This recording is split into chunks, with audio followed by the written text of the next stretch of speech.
Hey, Screen Junkies, you are so lucky today because I have with me Jordan Peele himself. Yay! To talk about his upcoming horror movie, Get Out. Apparently, a whole bunch of brothers been missing in this suburb, but it's cool. Which is amazing and happens to stand currently at 100% on Rotten Tomatoes. What does that feel like? Hey, you don't happen into that. That's That genius. is by design. No, so what a crazy, weird honor.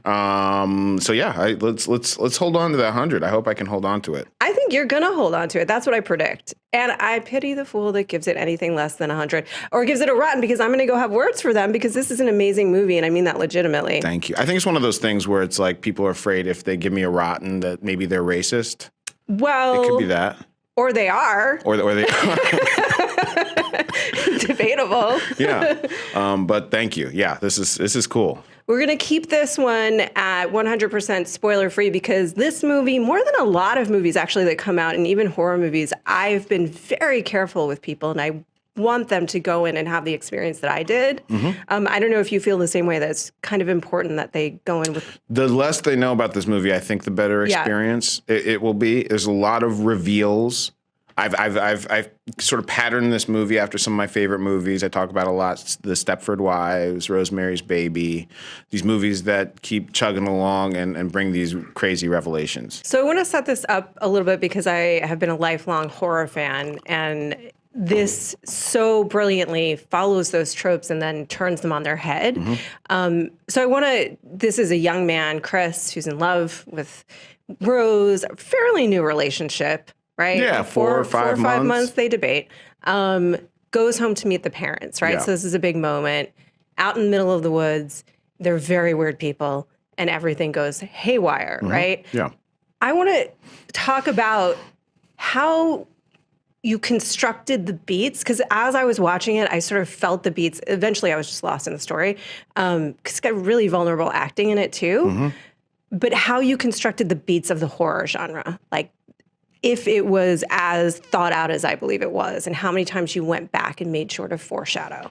There was a ton of that. You know, I'm a big fan of Edgar Wright. A little birdie told me you talked to him about this. I talked to him about this. I love the way his films have this sort of palindrome effect, where everything that happens in the latter half of the movie is planted and foreshadowed in the beginning of the movie. So you know, that first of all, that was a piece of it, was making sure you didn't waste any real estate with any detail, and then there's also this thing where I wanted to make a movie where the actions of the lead character make sense. Like, you know, that's what, like, when we go to see horror movies and we're yelling, "Get out the house, bitch!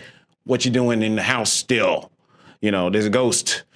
You know, that I wanted to make a character that, like, we can go, oh, see, but he's onto it. He's all right. This is what I would be doing if I was in this situation. So for that, that notion, you know, that's where, you know, Rosemary's Baby and Stepford Wives came in.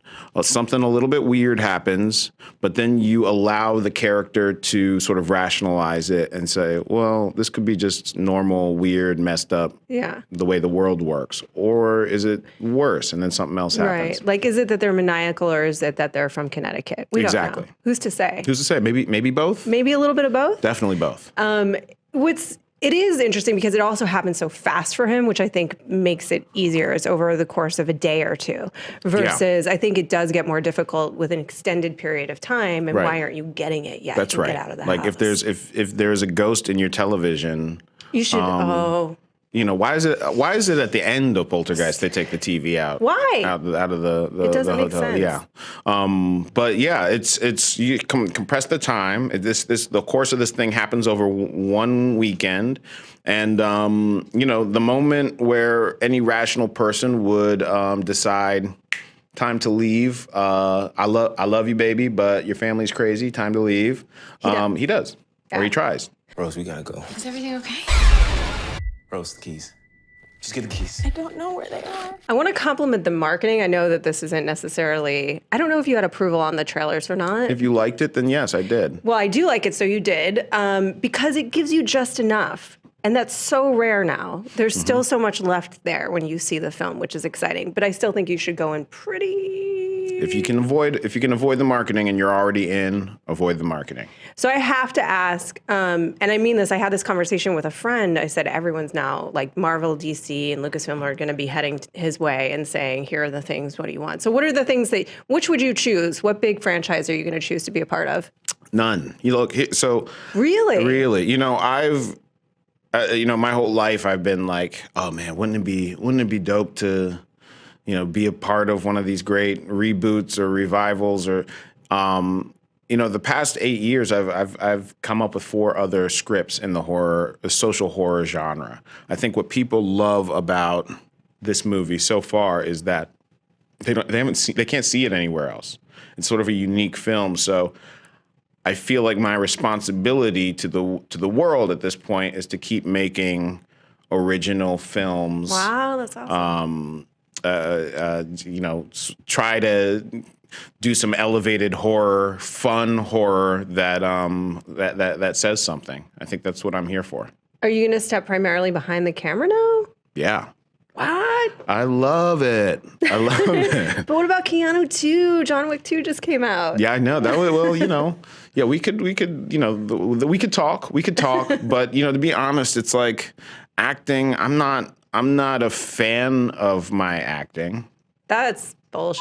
It's Come not. on. Well, have you ever, anybody that's like, look, I think you're very justified if you like what I've done, but it's like watching yourself or listening to yourself talk. It's the worst thing imaginable. It's like you feel it's like your 13-year-old self comes out and goes, "Why? Yeah, it's horrible torture. Why am I not better?"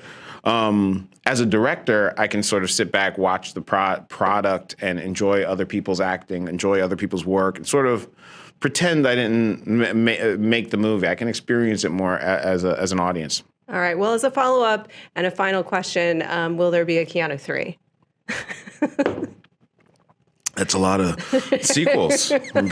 Whole trilogy. Keanu universe, Keanu expanded universe. Yeah, I think in Keanu by the time Keanu 3 comes out, it's first of all it's my character will be dead. We will have killed him off in Keanu 2. Keegan will be just a man, Clarence, his character will be a man with a mission. Keanu will be accompanied by a family of kittens, all with the same non-aging disease, and there will be like 300 deaths in it. I love it. You have no idea how many women you have made cry with joy just with that little kitten, and the for me personally, the level of murder and mayhem. But listen, the real truth is, I can't wait to see what you do next as a director, because I cannot recommend this movie enough. It is so good. It is so well constructed. If you love horror, you're going to love this film. But also, if you love drama, there are some great relationships, beautiful acting in this film.